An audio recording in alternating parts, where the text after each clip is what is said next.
ഐശ്വര്യത്തിന്റെയും പ്രതീക്ഷയുടെയും സമാധാനത്തിന്റെയും ഉത്സവമായി മലയാളികൾ വിഷു ആഘോഷിക്കുകയാണ്.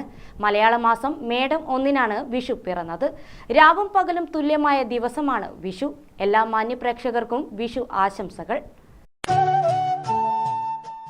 ഓണം കഴിഞ്ഞാൽ മലയാളികളുടെ ഏറ്റവും വലിയ ആഘോഷമാണ് വിഷു.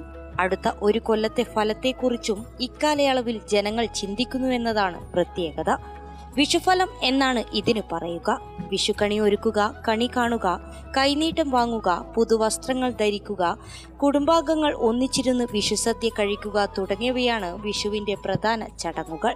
കൊന്നമരവും അവയുടെ മഞ്ഞപ്പൂക്കളും വിഷുവിന് പ്രധാനമാണ്.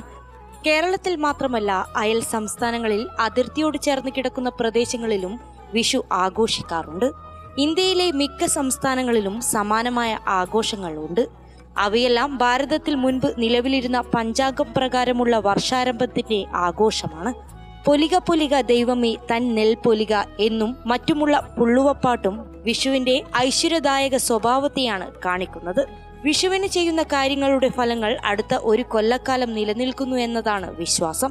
കേരളത്തിൽ ശ്രീകൃഷ്ണന്റെ ആരാധനയുമായി ബന്ധപ്പെട്ട് വിഷുവിന് പ്രത്യേക പ്രാധാന്യമുണ്ട്.